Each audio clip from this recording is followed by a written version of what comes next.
early morning. So where? Yeah. So good morning. Today's meeting is very important, and it is very important momentum as well. We don't know exactly what was discussed and what will be the results between Vitkov and Putin negotiations.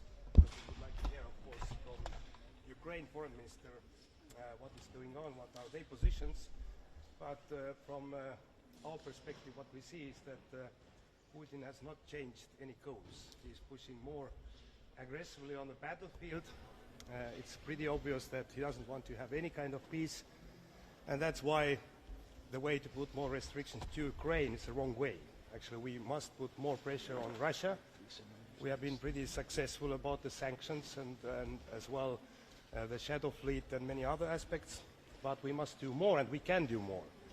And there cannot be anything discussed. But also, there cannot be anything decided and agreed about NATO and Europe without NATO and Europe.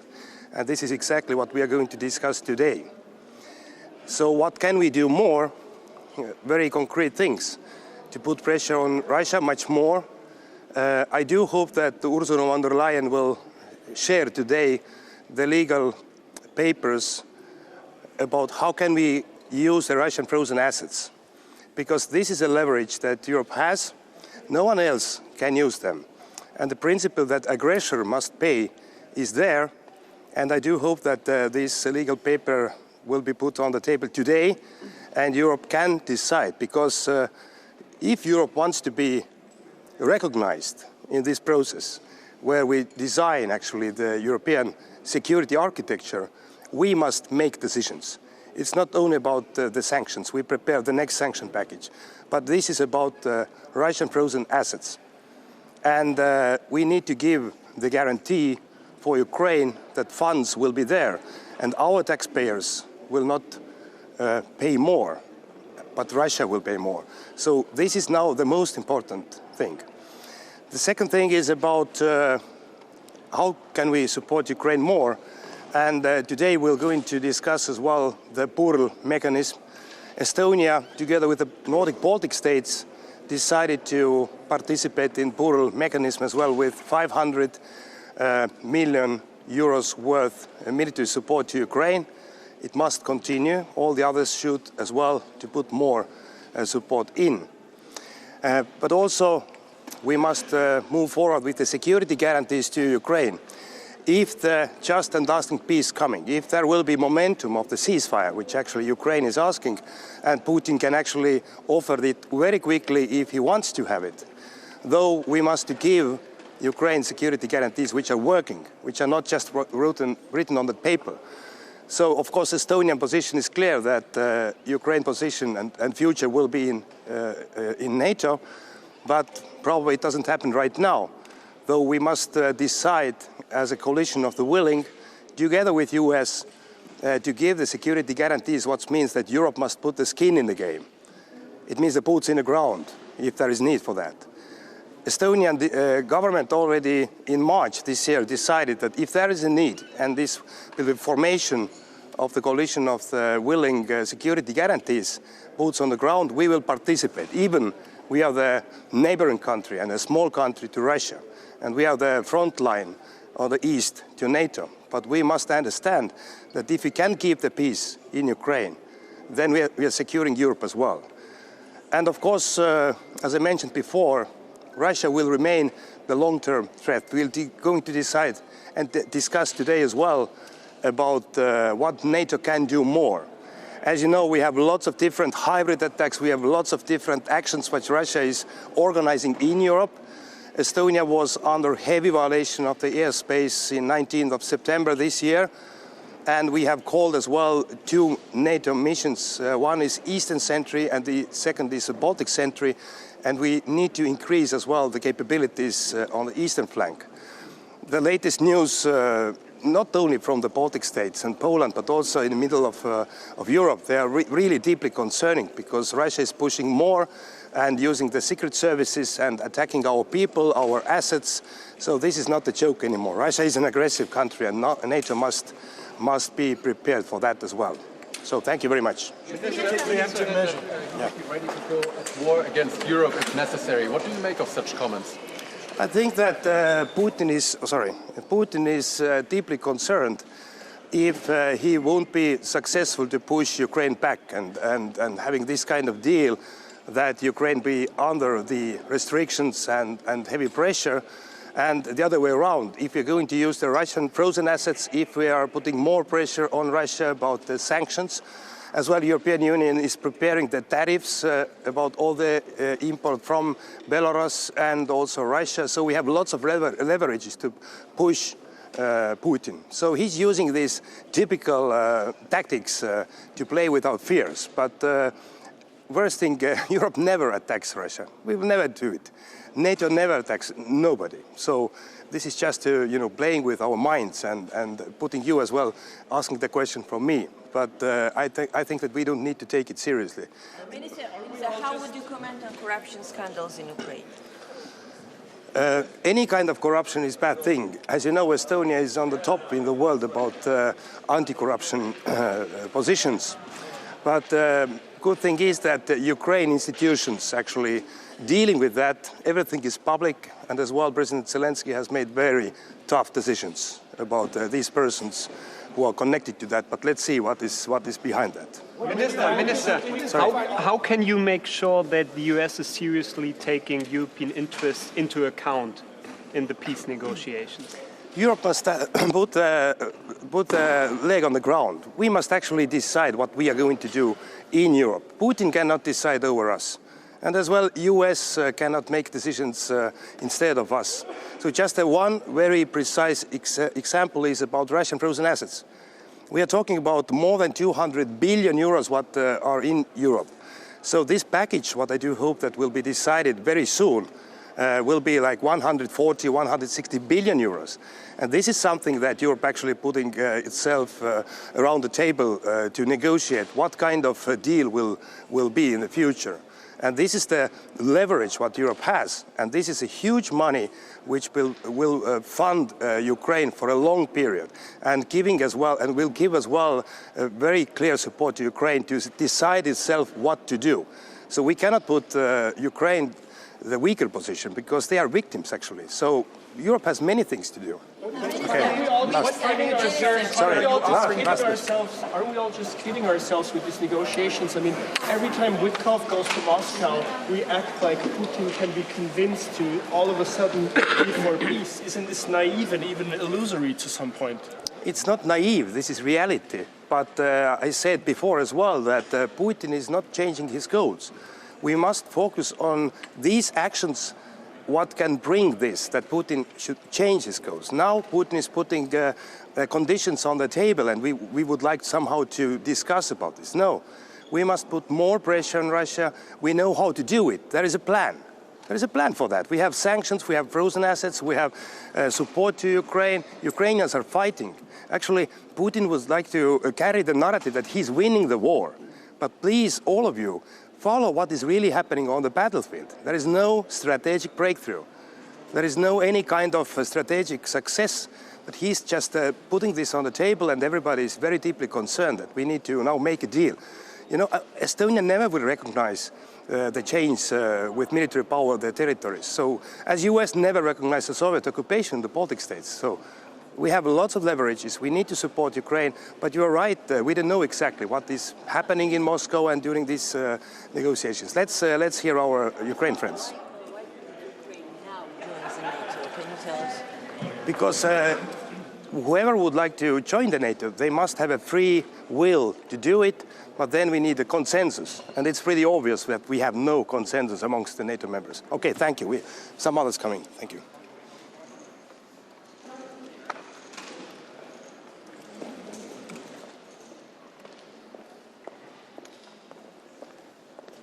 Good morning. I'm Latvia's Foreign Minister Baiba Braže, and we are ready for a day of hard work. First, the session at 32.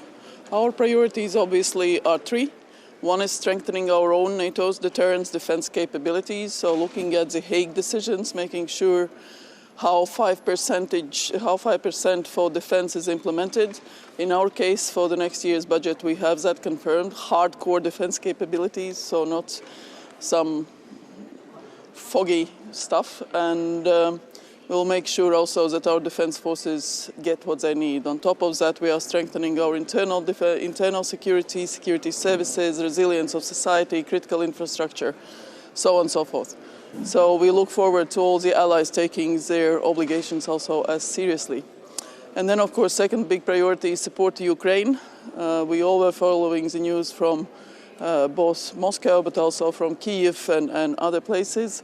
So nobody should be trying to get results through the so-called peace talks that they can get on the warfield, on the battlefield. And that is what Russia is trying. Russia is trying to undermine the US standing in the world. Russia is trying to split NATO, and they are trying to get it through these so-called peace talks. Ukraine deserves a peace that is just, peace that is long-lasting. So we stand by Ukraine. We will continue supporting Ukraine. We provide about 1% of GDP, if not more, for Ukraine's assistance. So we'll continue doing that. And third big priority is constraining Russia, because our problem is Russia. It's not Ukraine. For NATO, we have defined Russia as the most serious threat for Allied security and Euro-Atlantic security. That means that we have to take measures to weaken Russia. Weaken economy, making sure that sanctions work, making sure our deterrence is strong, and Russia doesn't get either money or technology for its battlefield. Overall, it's working, this approach. It takes time, but we are seeing it has effect on Russian economy. Should allies take preemptive measures to combat the kind of hybrid attacks we're seeing from Russia? There are things that are better done and not said, because cyber offensive capabilities, allies have cyber offensive capabilities, and if necessary, they can be employed. But nobody's going to talk about it loudly. Yesterday he would be ready to go at war to Europe if necessary. What do you make of such comments? I would advise nobody to listen to Russian propaganda and disinformation. Putin has set his red lines before the war, during the war, and changed it, and that's what he has been saying. Our task is to make sure that we as allies, as NATO, are as strong as we have been. We have maintained peace. The KPI for NATO is peace in Euro-Atlantic area, and we have maintained that since the establishment of NATO in 1949. So that is our task, and that's what we will be doing. Today is the first time in 22 years that a U.S. Secretary of State is not at this meeting. The last time was Colin Powell in 2003. What message does this send from the Americans that Marco Rubio is not here today? We have all spoken and met Marco Rubio quite a number of times since he entered the post. So he obviously is very busy with the peace talks and with all the other events. Let's not forget he's also National Security Advisor and doing other things. So we will have Christoph Landau here, and we look to a constructive engagement with him. Minister, what are NATO's red lines in the peace negotiations? Can you name some? NATO is not a party to peace negotiations. It's between Russia and Ukraine. And of course, it's facilitated by the US, and we welcome President Trump's efforts to achieve this peace. So, Minister, do you trust the US in this negotiation? Do you once trust again, the US? Yes, I trust the US. There were rumors that Woodcock might stop by in Brussels today. I cannot comment on rumors. I'm sorry. Should you have a greater role, though? These talks seem to be How would you between... comment on corruption cases in Ukraine? That shows that Ukraine does have independent anti-corruption agencies, that it's working, and President Zelensky has made a very strong, decisive move to distance himself from all types of rumors. So we welcome this. Unlike in some other countries, it's working. It's working. It's a democracy with strong institutions. I thank you.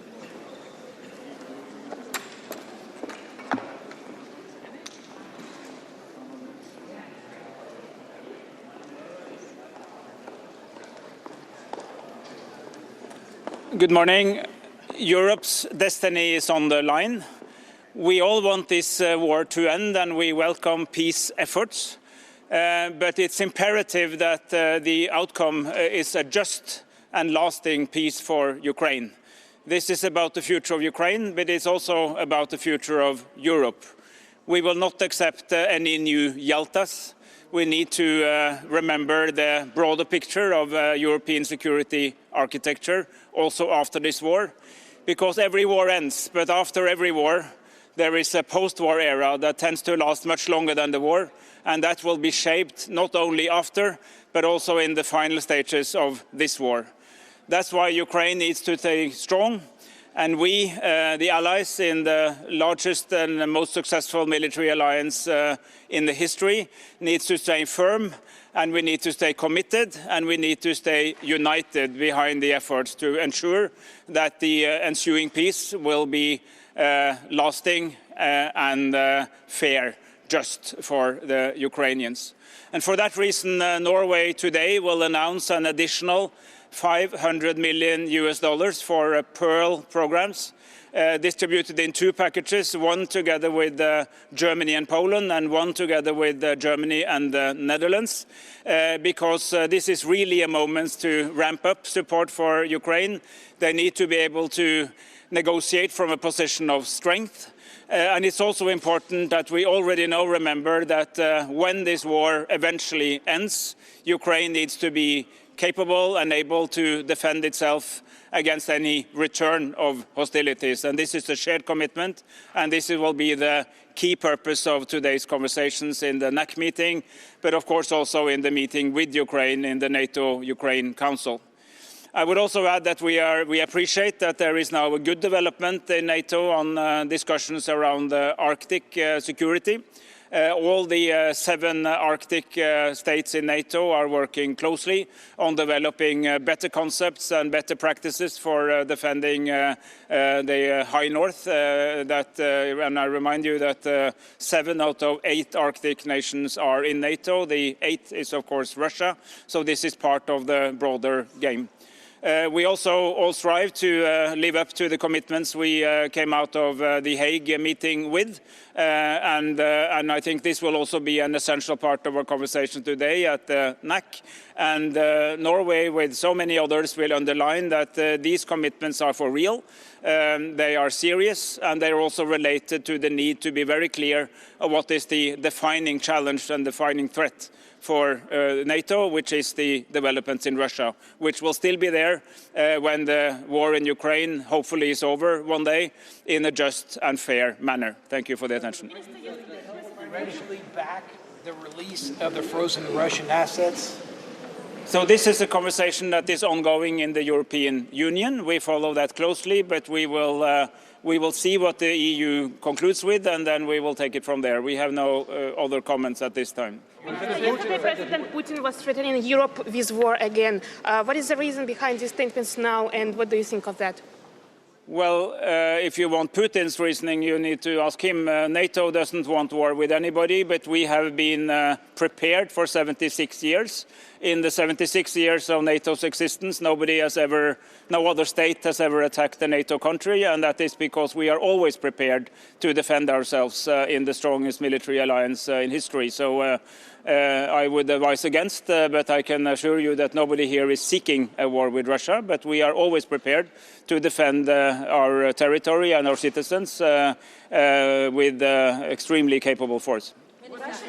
Yesterday, involvement of European side during these negotiations. How important is for you and for your country? It's absolutely imperative. This is a war in Europe, as we keep saying. Nothing about Ukraine without Ukraine, but nothing about Europe without Europe, because this war happens in our continent. It's the first interstate war for 80 years on our own continent, and the outcome of this war will shape the new post-war era of Europe will be the post-Ukraine war era, and of course Europe has to be part in defining that. One last question. But how sure are you that the US is taking European interests into account seriously? Well, this is exactly why we are here in NATO with the United States, with our allies, to make sure that we stand committed, firm and united, because this is in our shared transatlantic interest. It's in the interest of us Europeans, and it's in the interest of our North American friends, Canada and the United States, to stay united in a world that is increasingly challenging. This is a continuous conversation, but I'm optimistic that this meeting will contribute in a good direction. Thank you.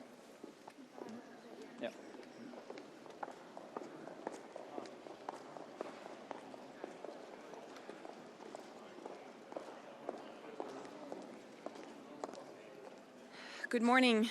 We meet in difficult times, and how the war ends in Ukraine will have a huge impact on European and transatlantic security for a long time. Now, I appreciate all efforts to reach a just and lasting peace, but in the meantime, we need to step up on our own military investments, and Sweden is planning to reach 3.5% already in 2030, and step up on support to Ukraine. The Nordic countries provide 1/3 of all military support provided by NATO countries this year to Ukraine. Now, this says a lot about our 5 countries with only less than 30 million people, but it also says a lot about what other countries could do. And if we don't do this now, then it will cost us a lot more in the future. Thank you. Putin yesterday reaction on peace talks, they made statement, some Putin, Ushakov, that they have good conversation, but even without go deeper in this proposal, peace proposal.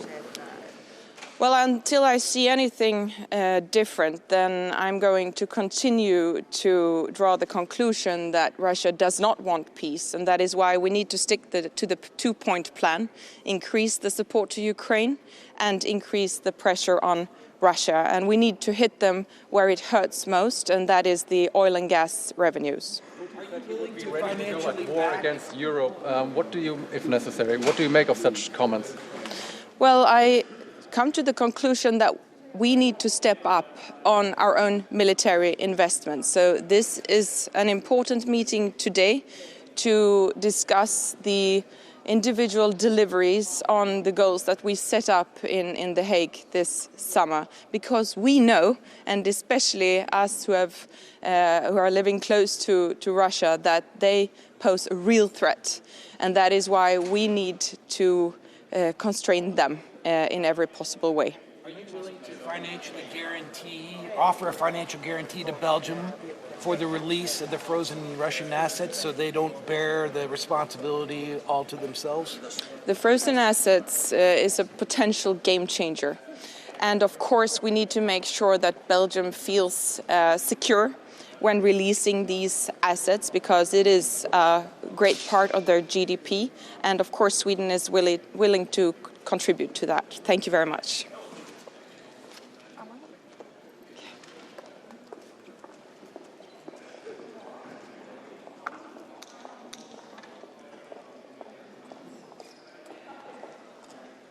Good morning.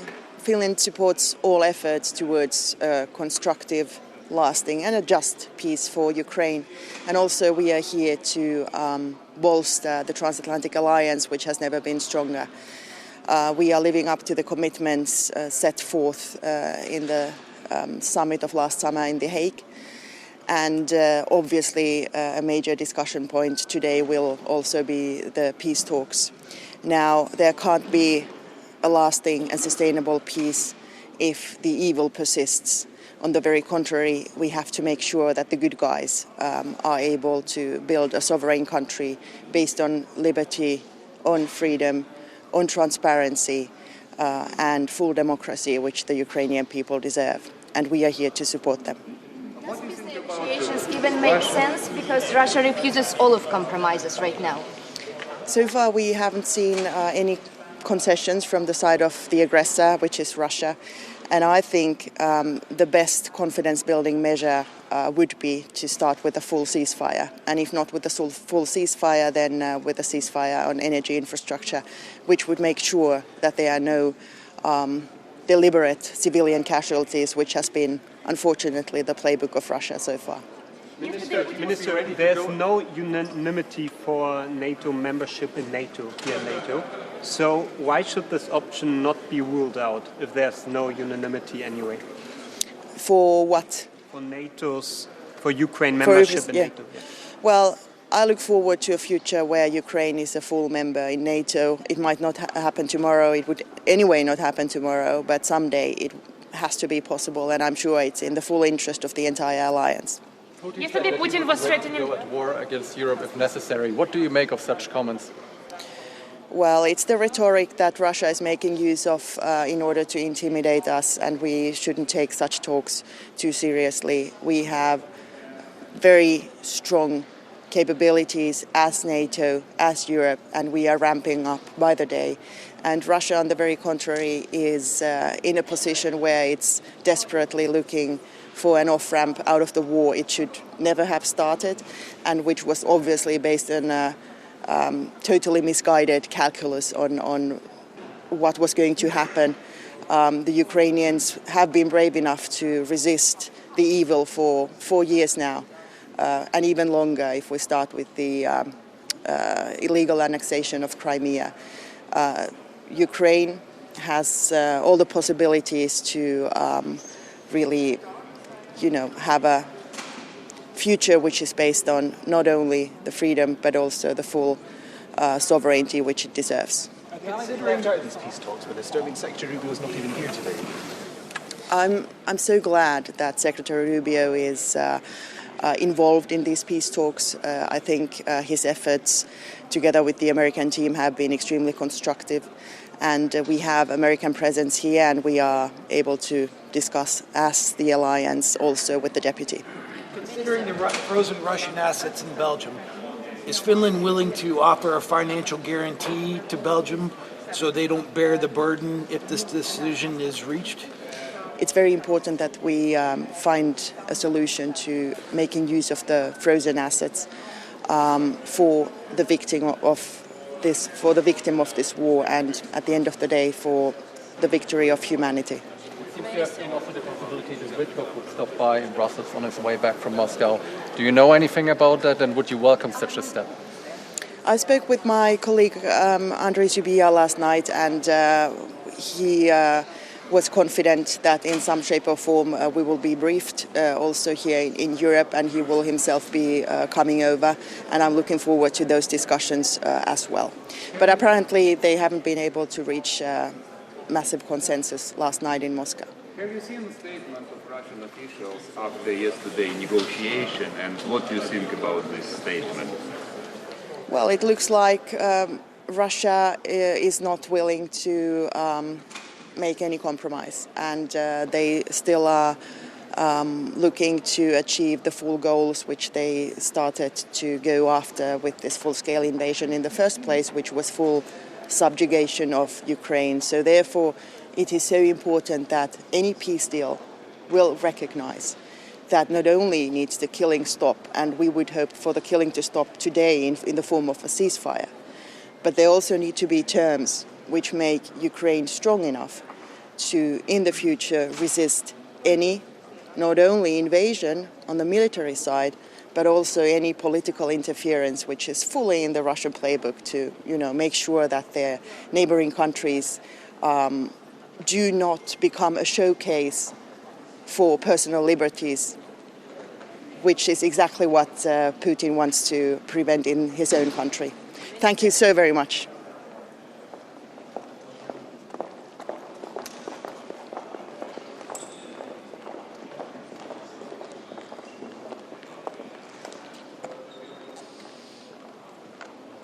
Good morning. We have come here today on behalf of Romania with a very clear mandate to increase the security of our citizens, but also to contribute to an increased security of the entire allied territory. Romania is a key provider of deterrence and defense on the eastern flank. We have recently again just proved our core strategic role with the Dacian Fall 2025 exercises that involve more than 5,000 troops from Romania, France, United States and allied countries, and more than 1,200 military equipments. It has also been a good exercise to test the military mobility across the continent and find ways to improve it. That is also going to be a conversation for today. We're also in a moment where Bucharest has hosted the Future Technology perspective of NATO with the NATO Industry Forum that we hosted in Bucharest. And that is also a key message we have for today as well, which is we need to keep pace in terms of innovation and in terms of new technology. Romania initiated alongside other 10 allied partners a key conversation in preparation of today and an ongoing conversation on the role that NATO has in terms of preventing and countering hybrid threats, something that we see happening at an increased pace and where we see the role of NATO as being stronger in terms of how we connect with each other, how we share our lessons, and how we prepare to analyze, prevent, and combat such threats. I'm sorry. Our key objectives today concern air defense and especially ways to increase our capacity to make sure we protect our space from drone incursions. For Romania, a very important component is the maritime security, and we're going to have a meeting today, Romania, Turkey, and Bulgaria, to discuss about the Black Sea security. And of course, as I mentioned before, the military mobility is extremely important for us, and we're going to join the conversation with Italy and the Western Balkans on the Balkans corridor and ways to improve the military mobility from the Black Sea to the Adriatic and the other way around. Thank you. And absolutely the most important part, which is our key objective, to contribute and make sure we have a peace at the border. We are supporting Ukraine in this, its territorial sovereignty and integrity, because our key objective, especially as we are among the friendly neighbors, the one with the longest border to the war, directly interested in the security guarantees and in the peace negotiations. Something that is very important is that we need an accord of peace, not just for the present, but especially for it to be sustainable in the future. And our main objective is to be alongside the partner that wants peace, and that currently is definitely on the side of Ukraine. But this being said, the effort that has been done by European partners, especially by the United States more intensely in the last weeks and days, it is extremely important, and we're looking with hope at the next steps ahead. About the result of yesterday's negotiation in Moscow, are you satisfied what you have heard from Russian side? Do you think they really want to go to peace? Well, we're almost 4 years into a three-day war, so what we can say from this period of time is that when we look at Russia, we need to look at their actions rather than their words. But it is obviously very important that the discussion took place. It is obviously very important that the United States has taken on this key leadership role going forward. But in terms of Russia, we need to make sure we look at their actions. Unfortunately, in the last days, we have seen actually attacks against children, against civilians. So we need to see at what they do, not just what they say. I'm sorry, can you... How should allies like yourselves combat the likes of the hybrid attacks we've seen from Russia?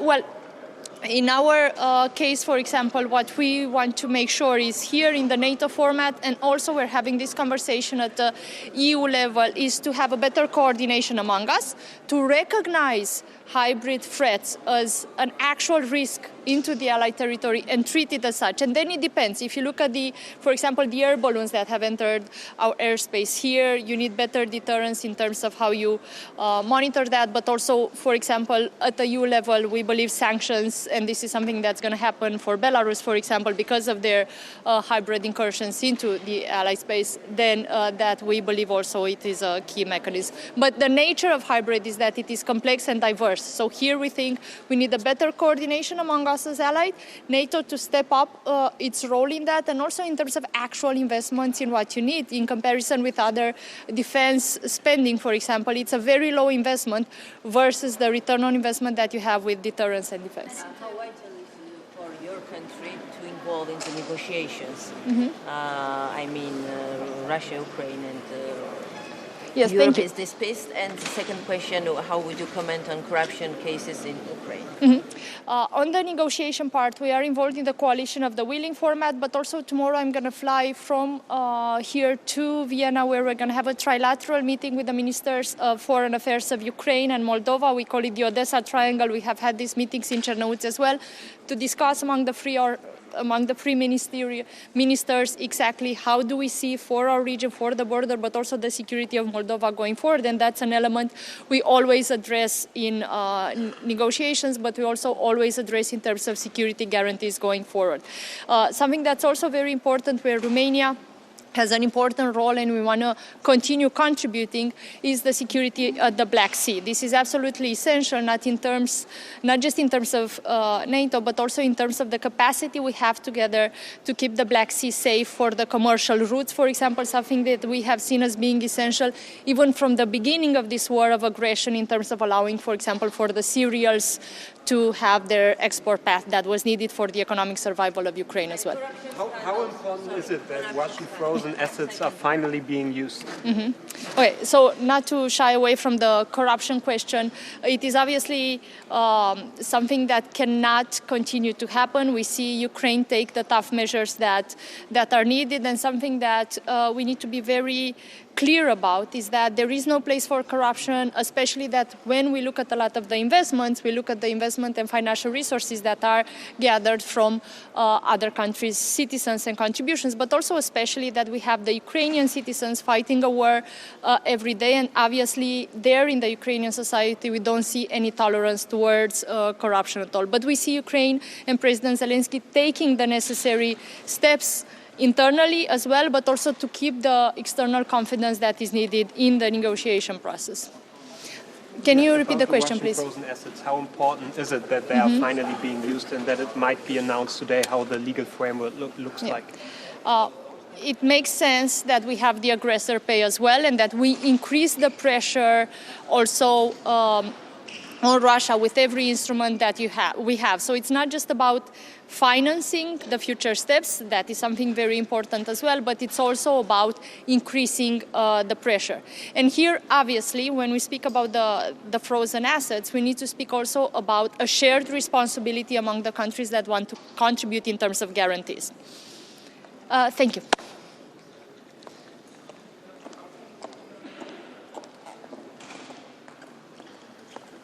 Morning, everyone.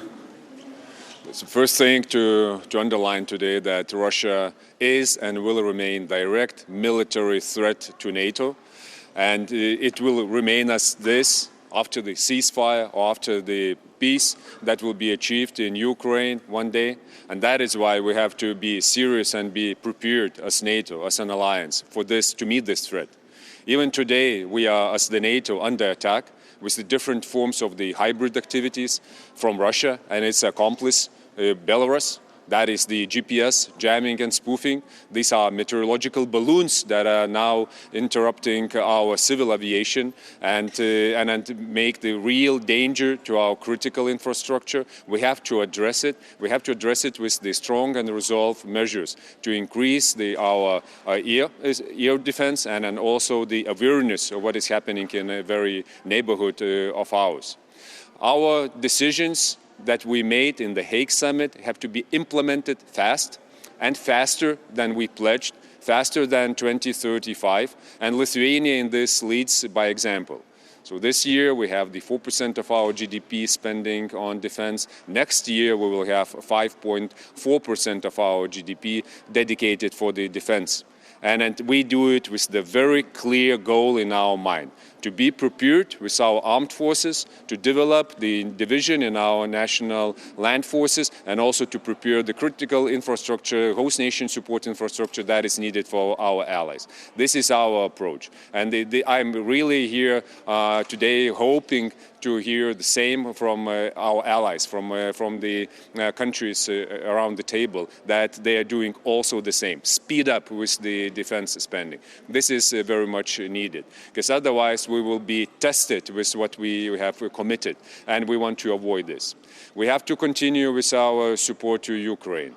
What changed during this half a year from the last foreign ministerial meeting till today, we see that Europe mobilized and collected itself and had provided more resources that are needed to Ukraine with the Pearl mechanism. We see that United States are engaged in the process. They put the diplomatic efforts to achieve the long-lasting peace. What hasn't changed during this half a year, that was Russia's position. They're absolutely not interested in neither ceasefire nor peace agreement, and they continue to do what they're doing. So for us, this is the reason to prepare the finances for the next year. And in doing this, we have to understand the needs of Ukraine. That's more than 50 billion euros that they need. And we also have to understand that we have to share the burden. We cannot proceed like it is right now on the shoulders of Nordic Baltic countries, Germany, Poland, some of the others. We have to share it across the alliance. And that will be my message today to allies. We have to get serious with the planning, and we cannot leave Ukraine where they are right now. And yeah, please. Doesn't going negotiation talks even make sense just because Russia continued to refuse all of the compromises, all of the proposals? So what's next? We have to do what we are doing right now. Prepare ourselves and provide support to Ukraine. And we have to plan for the multi-years to come, as Lithuania did. We committed for 10 years. 0.25% for 10 years of our GDP will be provided for security and defense needs of Ukraine. If all the European nations will do this, that will be enough for Ukraine's defense efforts. So this is the formula that we are suggesting and proposing. Yes, we see that the efforts of United States are really constant, but we have also to admit that Russia is not meeting them with any flexibility. And what they're trying to do is trying to convince the international community that it's okay to break the fundamental principles. And it's not okay with us. Territorial integrity, sovereignty, those are the very, very basic things that protects us all. If we will recognize the territorial gains of Russia, that would kill the international law immediately. And then it would mean that there will be more aggression and there will be even more threats to the neighborhood of Russia and actually elsewhere. Yesterday, President Putin was threatening Europe with war again. What stands behind these threats now and how Europe should react to this new rhetoric once again?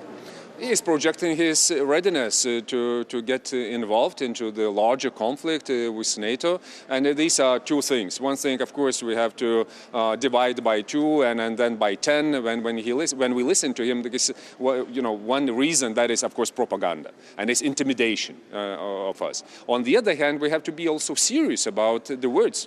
We heard his demands in 2021, what he wants from NATO, infrastructure to be moved out from the so-called new member states, and also Americans with all the assets out from Europe. Now he's saying that he is getting ready to war if we want this. For us, this is a message to get our readiness in place.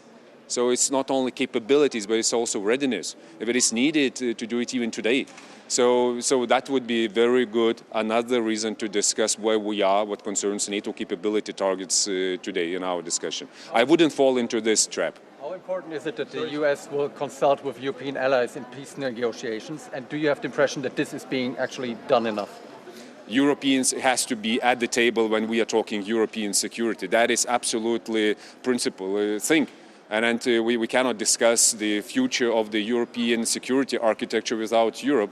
Of course, we know what Russia would love to see as the European security structure, but that would be against our basic security interests. We have to be at the table, because this is our say. And at the end of the day, we are putting a lot of money into it and a lot of political efforts. Thank you.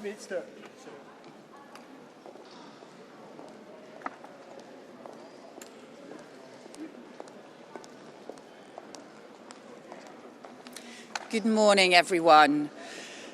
NATO is at the heart of UK's security, and that is why I'm here today as part of our partnership abroad that makes us stronger at home.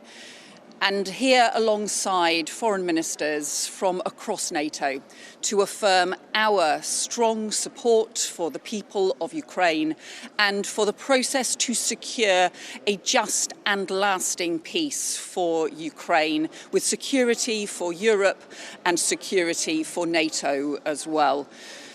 We have seen in recent days President Trump and the US pursue a just and lasting peace for Ukraine and for the Ukrainian people, and for President Zelensky to pursue their willingness for a ceasefire and for a just and lasting peace for Ukraine. But instead, what we have seen is President Putin simply seek to escalate war, and we've seen over the weekend the continuing strikes, the heavy strikes that have led to power being switched off for hundreds of thousands of people. And that is why today I'm announcing the UK's additional £10 million to support energy infrastructure repairs in Ukraine, because whilst President Putin is seeking to switch the lights off and plunge Ukraine into darkness, we will continue to work to switch the lights back on.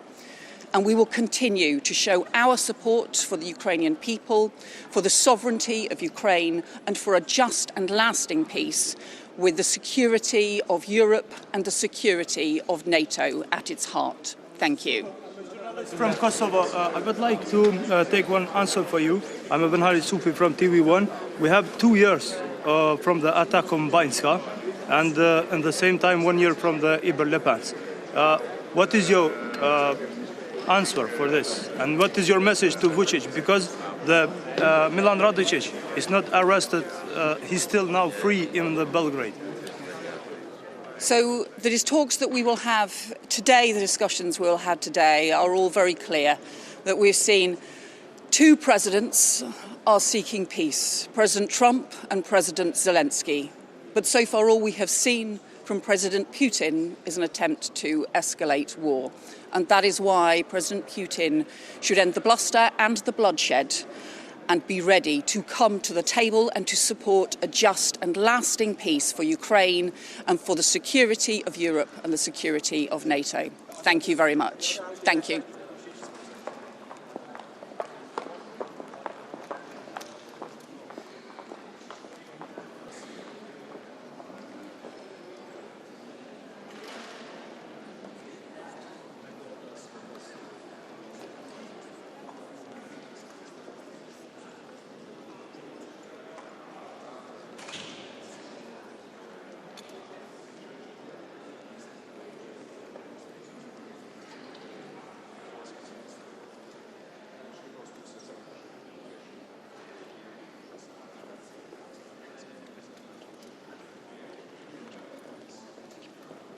Good morning, all of you. It's early hour.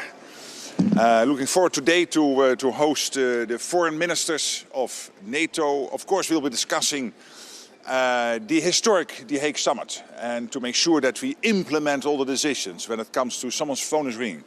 And so to discuss the implementation of that summit, particularly when it comes to defense spending, ramping up to 5% on a credible path. Defense industrial production, we have to do much more. We are doing better, but still a lot to be done. And of course, keeping Ukraine as strong as possible in the fight today, but also to be in the strongest possible position when peace talks really start to happen in a way where this could lead to a result. And then we will also have the NATO-Ukraine Council later today, the lunch, with Andriy Sybiha, the foreign minister, and Kaja Kallas, the EU High Representative there, discussing, again, Ukraine. How do we make sure that Ukraine stays as strong as possible? The peace talks are ongoing. That's good, but at the same time we have to make sure that whilst they take place, and we are not sure when they will end, that Ukraine is in the strongest possible position to keep the fight going, to fight back against the Russians, but also in the strongest possible position when peace talks really get to a point where they sit at the table. Having said that, I'm open to a few questions, and then of course we'll see each other later at a full presser after the foreign ministers' meeting. Who wants to start? One at a time. Yes. Yesterday Putin was threatening Europe with war again. So what would be your message for him today after these threats? I'm not going to react to everything Putin is saying. We have seen him in military clothes, dressed like a soldier at the front, but not at the front. It was quite far from the front the day before yesterday. So no, I'm not going to react to everything. New pearl pledges by Norway, the Netherlands, Germany. Yes, so that's really great news. So a lot of pledges have come in, and I hope I can make a few announcements later today. Pledges made today. And when you look at the overall numbers, as I said yesterday, we are now at 4 billion. So that means we are really on track for the 1 billion a month, August, September, October, November. And I'm cautiously optimistic that we will reach the 5 billion for the full year. And then for next year, we need for the full year, again, a lot of money, at least 1 billion, maybe even a little bit more than 1 billion a month. It might be around 50, maybe a little bit more for the whole year. When it comes to this crucial US gear, so this is offensive and defensive, including interceptors for the air defense systems, crucial to keep Ukrainian civilians and civilian infrastructure safe. So it is really good that this flow is there, that Europeans are stepping up, and Canada, by the way, also doing a lot here. So really, really glad that this is working. Sir, let's talk about any of his team about how the talks went in Moscow last night. Well, as you know, I'm really glad that the US president broke the deadlock with Putin, started this whole peace process. It was only the US, under the leadership of President Trump, who could do this. But I don't want to comment on every step. So last night was, of course, important. There will be more steps, but you will not hear me commenting on every in-between step. We closely coordinate with the Americans what's happening, but not commenting on every step. What do you make of the rare absence of the US Secretary of State, and do you have the impression that the US are consulting enough with European allies? Oh, they are absolutely consulting enough. The teams here at NATO and Marco Rubio's team are in constant contact. I myself in constant contact with the Secretary of State. But of course, he is working very hard when it comes to the peace process on Ukraine, but also when it comes to Sudan, Gaza and all the other issues the Americans are working on. So I find it totally acceptable that he is not here. Chris Lendau is here, the Deputy Secretary. I had dinner with him last night and he will be really great at the table. So let's not look into more than anything there's there. How would you comment on corruption? Bit louder. Corruption cases and scandals in Ukraine. Kaja Kallas this week said that trust is important, even important during war times, but nothing should tint the European way of Ukraine. So what is your position about it? No, I mean, I commented before that, of course, when corruption takes place, that it is important, and these corruption cases emerge, that the Ukrainians deal with it. And they are dealing with it. I think the Ukrainian president is taking all the necessary steps to root out corruption. Please, how to push Russia to compromise something during these peace negotiations? And does these peace negotiations even make sense because Russia doesn't want to compromise anything? Again, the process is taking place. We had successful meetings in Geneva and in Miami between the American and Ukrainian teams. Last night there was the meeting in Moscow. Again, I'm not going to comment on every step on the way. It's important that the peace process is there. Hopefully it will lead to results. And if it takes too long or it is not leading to results, the best way to put pressure on the Russians is by doing two things. One is making sure that the Russians understand that the weapon flow into Ukraine will keep on going. That's exactly what's happening today, thanks to the US, thanks to the Europeans. US sending its crucial gear to Ukraine, paid for by Canada and European allies, but also Europe and Canada doing a lot bilaterally. And secondly, making sure that the economic sanctions bite, that they are effective. That's also exactly what is happening. The US and Europe working in conjunction to have the maximum impact through sanctions on the Russian economy. That's the best way to change Putin's calculus. And in the meantime, of course, we hope that this will end sooner than later, because as the President of the United States has said, the meat grinder has got to stop, and I agree fully with him. Final question then. Talking about financing and supporting Ukraine, how important are the Russian frozen assets in context to keep this weapon flow you were talking about going? Yeah, but what's important is that the weapon flow and all the other support keeps on flowing, including the Danish Lithuanian initiative of investing in the defense industrial base in Ukraine, including the Czech ammunition initiative, including all the bilateral support going into Ukraine. I commend what the Irish have announced yesterday, so I think this is all important. Of course, Ireland not in NATO, but still supporting Ukraine. Of course, the way to fund it is a debate, and I'm not going into that because this is really up to the EU. And I know the European Union is working hard at solving that issue. So thank you so much, and we'll meet again after all the meetings. Thanks.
Bonjour, ça marche?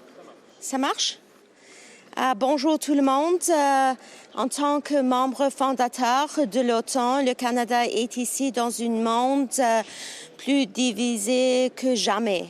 Donc, je voudrais d'être ici avec mes homologues pour discuter notre défense collective, aussi les menaces dans l'Arctique et le travail que nous devons faire ensemble pour l'Ukraine et le monde aussi.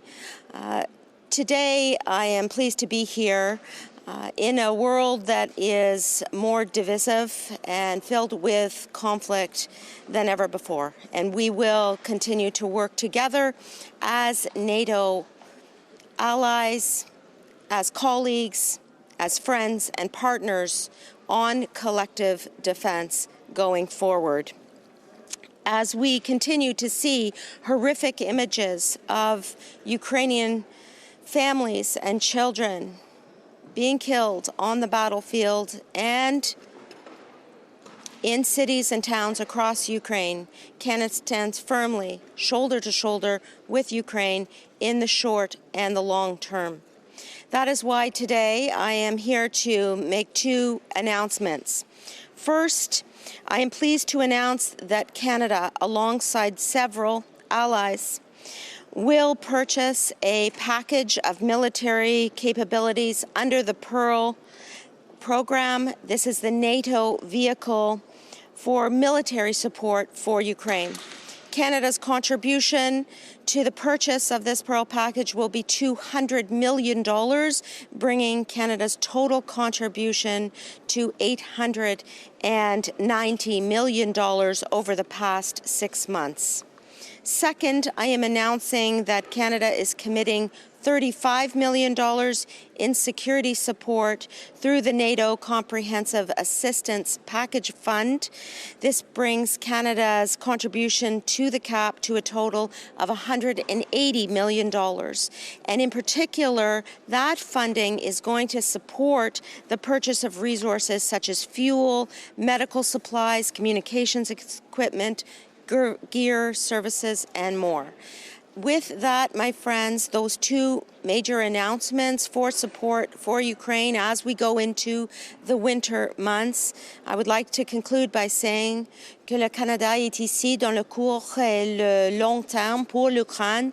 Nous sommes là pour les règles internationales et aussi pour la démocratie, pas seulement pour l'Ukraine, mais pour le monde entier. Merci et je voudrais recevoir vos questions. Are there other allies being left out of the negotiations the US is having? It seems like it's between US and Russia, US and Ukraine, but not the other allies. I mean, Marco Rubio's not even here today. We are continuing to receive updates, and I expect to be speaking with Secretary Rubio as well. We know that the United States is represented here, and it is important, of course, for Ukraine to be part of the discussions as well. I believe that Andrei Sybiha will be briefed, and he's my counterpart, and I'm sure that President Zelensky will also be part of this. Nobody wants peace more than the Ukrainian people themselves, especially since they have been the victims of an unjustifiable and illegal war now for almost 4 years. We need to do whatever possible to support the peace efforts, to support a potential ceasefire, and then to be there for Ukraine in the reconstruction and the replenishment of infrastructure and support for the Ukrainian people. Minister, some of NATO's red lines when it comes to mentions of the alliance within a peace plan with Ukraine? We know that the NATO alliance was mentioned in the 28-point peace plan. The key there is to ensure that conversations about NATO membership rest with NATO itself. And in particular, Canada has long supported the open accession process for NATO membership, and we continue to support Ukraine's path towards that end through the NATO process, of course. And so we very much welcome that conversation, but it is a conversation for NATO and NATO members to have within the NATO process. Merci beaucoup, mes amis.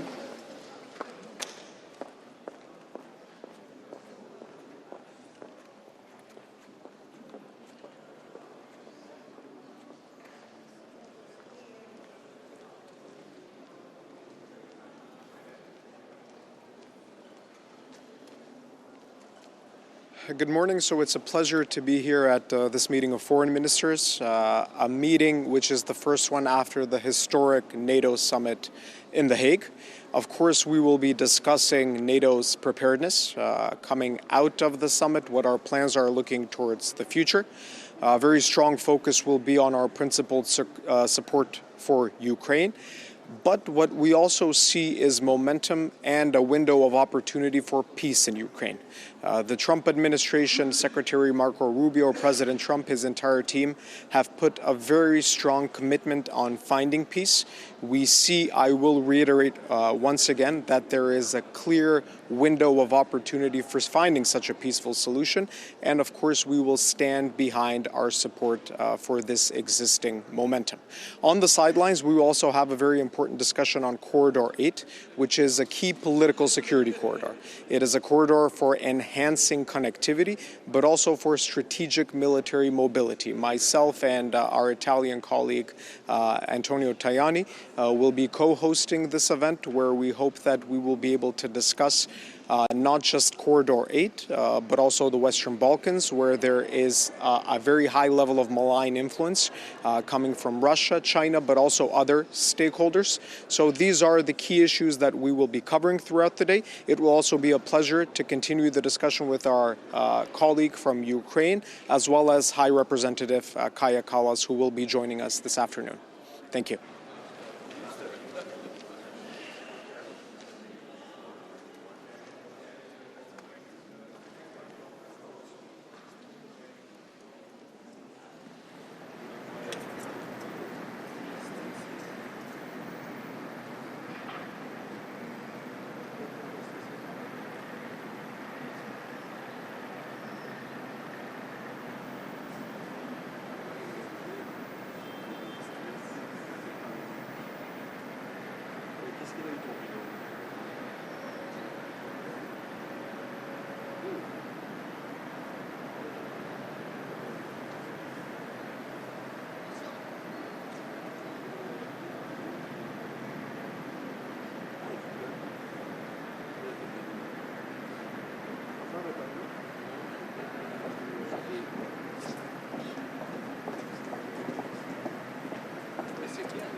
Good morning. It's good to be here. The first meeting of foreign ministers after the summit we held in The Hague. I'm honored now to be here as the Dutch foreign minister in this new capacity.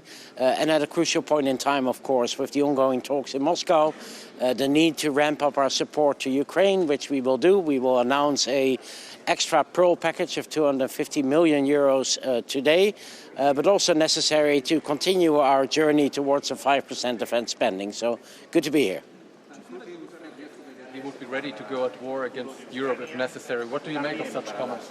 Well, horrible comments, of course. Let's hope that doesn't materialize, but let's take this as a serious warning that increasing our defense spending is not something we do for show. It's necessary in the neighborhood that we are in here in Europe. Minister, how you want to make sure that the US is taking Europe's interests into account? Well, I think they do. And I think that what we've seen over the past 2 weeks is a testimony of that. We started out with a 28-point plan. And now, after consultations with Europeans, with Ukraine, this plan has altered. And that what has been put before Putin is a totally different plan, taking into account the European and Ukrainian interests. Some of the hybrid attacks we've been seeing from Russia, do you think you should be taking preemptive action against these? Well, what we should do is make sure that we are resilient against these kind of attacks. We will see more of them, I'm afraid. This is a sign of our times. This is the way Russia operates. So whether it's sabotaging train tracks, whether it's sending drones in, disinformation, we will see all kinds of these hybrid attacks. The best way to prevent these is to be immune to them by having a great defense, by having great awareness amongst our population, being resilient to Russian disinformation, and reacting quickly once they do something, so we deter from future attacks. What security guarantees will stop Putin from attacking Ukraine in case of any peace deal? And what should be a contribution of both Europe and the US? Well, with any deal we make with Putin, it's good to trust, but it's much better to verify. So we need a strong Ukraine. We need an independent Ukraine that has a strong armed forces able to defend itself and deter any future attacks, but also solid guarantees from allies, the US, but also European allies. Concerning the frozen Russian assets in Belgium, is the Netherlands willing to give Belgium some sort of financial backing for these funds to be released? Well, we're willing. I mean, these funds are really, really important. We need to support the Ukrainian economy. Otherwise, they will have a very tough time next year. These assets are crucial, and we understand the Belgian concerns, and we are willing to at least make sure that they are not alone in this, should this go sour, and should there be any financial consequences. So, yes. Why is the absence of your Secretary of State not a clear sign that the United States are caring less about European allies? Well, there's a lot going on in the world at the moment. I mean, we discussed the peace talks in Moscow. We have a peace plan for Gaza that requires a lot of attention in order to move to the next phase. There are tensions in the Caribbean around Venezuela.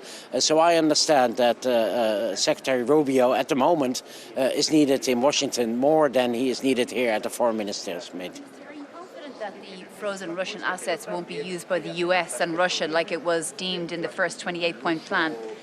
Well, it's no longer in the plan. So from that perspective, I think that we can move ahead with the European plans that we're now working on using these financial assets against loans, reparation loans, to help Ukraine. But Prime Minister De Wever is pretty adamant that that's not going to happen. I mean, he's been in his letter last week, you know, was in no uncertain terms, Belgium is not for this. Well, his concerns are clear, and the Commission knows what these concerns are. So in the proposals that they will release today, I'm pretty sure that they've taken those concerns into account and that we can move towards a consensus next week or the week after. Minister, but what makes you so optimistic that the Russians will accept this European plan? Because in the past, the Russians never stepped back from their maximum demands. Well, the reason they're coming to the table, I believe, is because there is pressure on Russia, because they are struggling with their economy under sanctions pressure. So I think it's in Russia's interest to come to the table, to strike a deal, and to become part of the international community again. That's what we have to offer. But yes, that does require Russia to make concessions, because a Russian dictate will not lead to a lasting peace. Last question. Yes. How concerned are you that the European Central Bank won't backstop the loan? Well, this is something we'll have to discuss. I think the Commission will come with their proposal today, and on the basis of that final proposal, we have to come to an agreement by the European Council in December. Thank you.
Su libertad y por lo tanto nuestra participación es absolutamente directa. Me parece impensable, no se me pasa por la cabeza ni un segundo que se puedan tomar decisiones sobre la seguridad europea, que se puedan intentar tomar decisiones con las que los europeos no estemos de acuerdo, que no estén consensuadas con nosotros.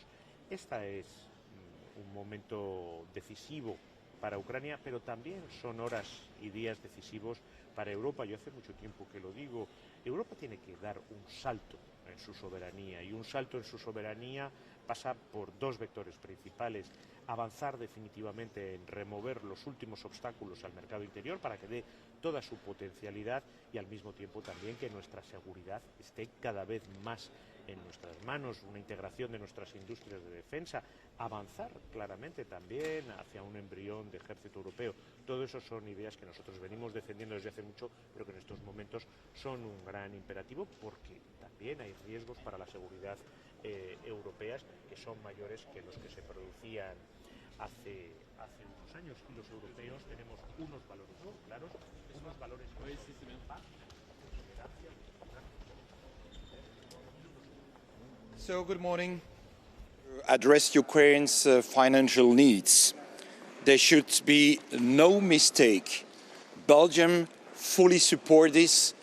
There is no place for any doubt. but there are different options to do so. We have repeatedly said that we consider the option of the reparations loan the worst of all, as it is risky and has never been done before.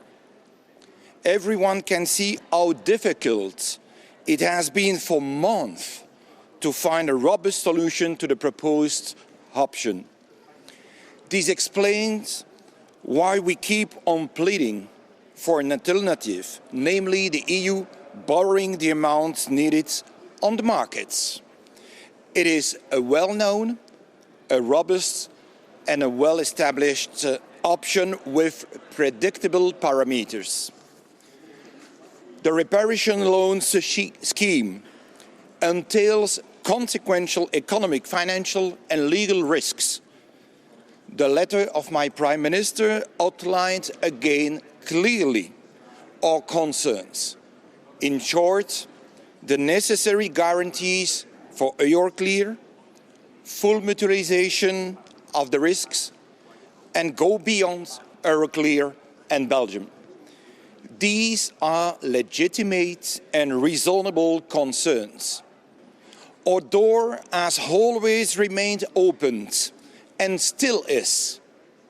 However, we have the frustrating feeling of not having been heard. Our concerns are being downplayed. The text the Commission will table today do not address our concerns in a satisfactory manner. It is not acceptable to use the money and leave us alone facing the risks. The proposed reparations loan is clearly not a preferred choice. In the event Member States wish to go in that direction, we demand that the risks Belgium is facing as a result of this scheme are fully covered. This is no unreasonable request. This is simply fairness. Any Member State would ask for the same in our situation. We are not seeking to antagonize our partners or Ukraine. We are simply seeking to avoid potentially disastrous consequences for a Member State that is being asked to show solidarity without being offered the same solidarity in return. I thank you. Yes, we've seen it. It's why it's unsatisfactory.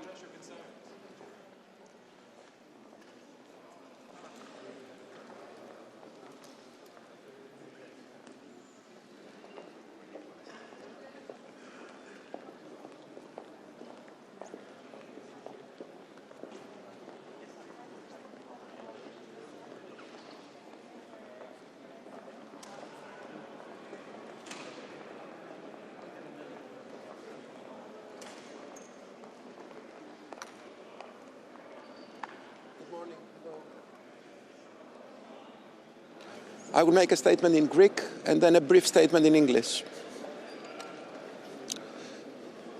Η Σύνοδος Υπουργών Εξωτερικών του ΝΑΤΟ λαμβάνει χώρα σε μια εξαιρετικά κρίσιμη στιγμή για το μέλλον της συμμαχίας και για την ειρήνη στον κόσμο.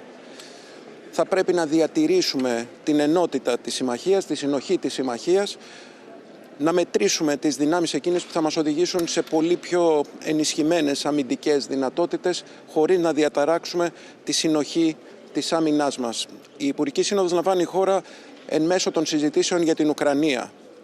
Θα πρέπει όλοι να καταλάβουμε ότι οφείλουμε να σταθούμε στην Ουκρανία. Η κυριαρχία είναι αδιαπραγμάτευτη, η επιθετικότητα και ο αναθεωρητισμός δεν έχουν καμία θέση στο σύγχρονο κόσμο, δεν έχουν καμία θέση και συνάρτηση με το διεθνές δίκαιο.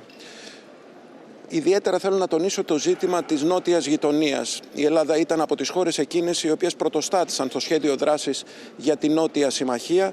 Είμαστε σε μια πολύ ευαίσθητη περιοχή. Η Βόρεια Αφρική, η Μέση Ανατολή, η ζώνη του Σαχέλ αποτελούν εξαιρετικά κρίσιμες περιοχές για την ειρήνη και την ευημερία στην περιοχή. Θα πρέπει να εξαντλήσουμε κάθε δυνατότητα έτσι ώστε να μπορέσουμε να εξασφαλίσουμε την ηρεμία στην περιοχή. Πρέπει όλοι να αντιλαμβανόμαστε ότι σήμερα θέτουμε τα προηγούμενα για το μέλλον. Η Ελλάδα στον σκληρό πυρήνα του ΝΑΤΟ και της Ευρωπαϊκής Ένωσης, στον σκληρό πυρήνα του ΟΑΣΕ, μέλος του Συμβουλίου Ασφαλείας του Οργανισμού Ηνωμένων Εθνών, στέκεται πάντοτε υπέρ της διεθνούς πολυμέρειας, υπέρ του διεθνούς δικαίου, χωρίς εκπτώσεις σε ό,τι αφορά την κυριαρχία και την εδαφική ακεραιότητα των μερών. The Ministerial Summit takes place in a very difficult juncture for the NATO alliance. It's important that we safeguard the cohesion of the alliance, the fair burden sharing, and in view of the negotiation concerning Ukraine, we need to stand by Ukraine. We need to declare that no solution can be without Ukraine, and indeed the importance lies with the fact that revisionism and aggression cannot be rewarded. Special attention should be placed to southern neighborhood, especially Middle East, the region of North Africa and Sahel. They're very critical for the NATO alliance. Greece stands by, Ukraine stands by international multilateralism, by international law. At the heart of the European Union and NATO and members of the Security Council, we will support in every power the right to sovereignty, the right to territorial integrity, the right for a rule-based international legal order. Thank you. Together, the sizable sum of $500 million. The United States notices it. We hope that Ukraine notices it. And above all, we hope that other allies see it as encouragement to also take advantage of this program so that Putin gets the message and Ukraine can get a fair peace. Thank you. We all want peace in Ukraine and we welcome peace efforts, but it has to be a just and durable peace on Ukraine's terms. And to make that a reality, we need to strengthen their capacity to defend themselves today while the war is ongoing, but also potentially after the war when there is a peace agreement. We need a strong and well-armed Ukraine. And for that reason, we're very proud to join in this shared Polish, German, Norwegian initiative on the Pearl package of the accumulated sum of $500 million, which is for immediate disbursement and which is, as you know, destined to purchase American weapons that will be used by Ukraine and will strengthen their capacity to defend themselves in this very crucial moment, because Europe's security is on the line, Europe's destiny is on the line. This is about Ukraine, but it's also about Europe and the post-war era that will follow the war, and we need to shape that in a good way that matters to Ukraine, it matters to Poland, to Germany, to Norway and all other allies as well.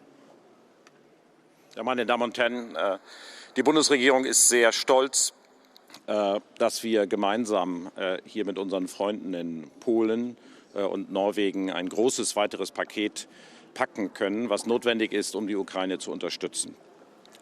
500 Millionen US-Dollar sind eine große Summe. 200 Millionen trägt Deutschland dazu bei. Und wir sehen uns hier vereint in einer schlagkräftigen, handlungsfähigen NATO. Gerade diese beiden Partner zeigen, dass wir gemeinsam entschlossen sind, uns der russischen Aggression tatkräftig entgegenzustellen. In der Tat begrüßen auch wir alle Gespräche, die geführt werden, um diesen Krieg zu beenden. Wir sehen nur zum jetzigen Zeitpunkt überhaupt keinen ernsthaften Willen auf russischer Seite auf einen Verhandlungsmodus einzugehen. Und deswegen muss klar sein, wo wir stehen. Wir stehen fest an der Seite der Ukraine. Wir sind bereit und wir sind in der Lage, die Ukraine dauerhaft zu unterstützen. Das zeigt dieses Paket und das zeigen unsere weiteren Anstrengungen, die wir unternehmen, auch auf europäischer Ebene, um das eingefrorene russische Vermögen nutzbar zu machen. Und diese Einigkeit und diese Schlagkraft, die müssen wir in dieser Zeit deutlich machen, denn nur so kann erreicht werden, das, was wir alle wollen, nämlich ein belastbarer Frieden, eine belastbare Vereinbarung, in der die Interessen der Ukraine gewahrt werden können. Vielen Dank. Should allies be taking more preemptive action to avoid these kind of hybrid attacks? we certainly should make ourselves more resilient against Russian hybrid warfare. There have been arsons and assassinations in Germany, in the UK.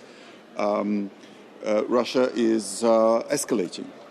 We have a system of exchanging information between our security services.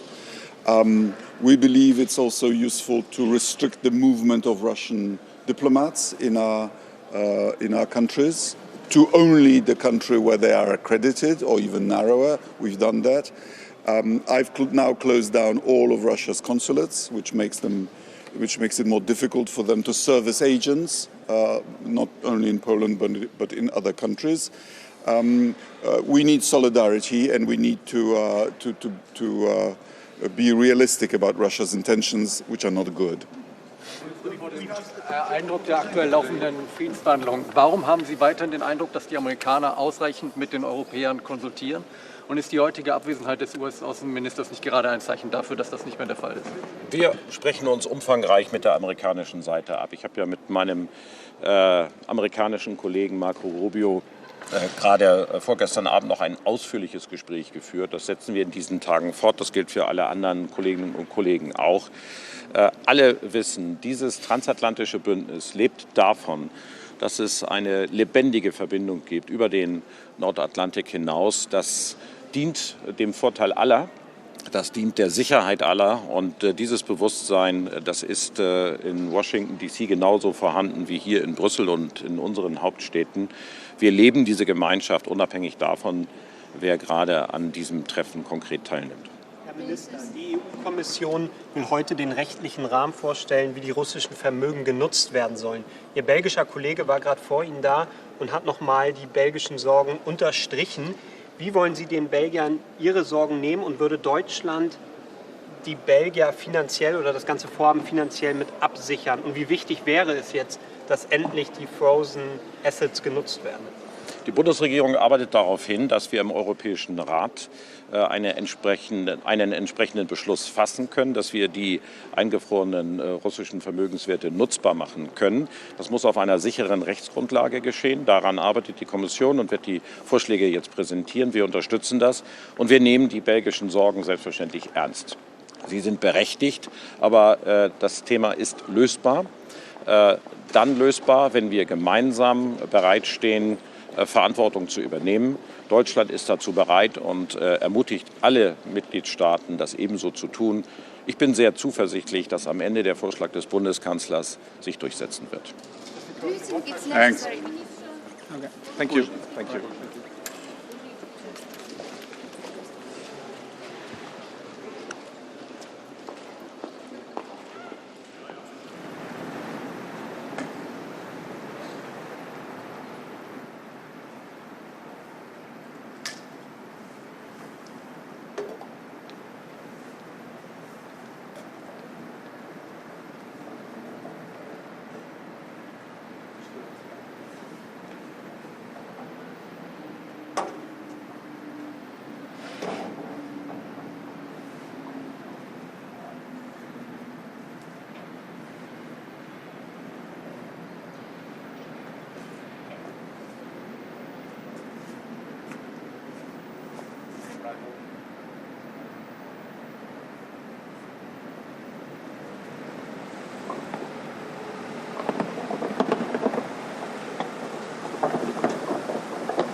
Так мне интересно рассказать.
Good morning, Minister Rasmussen.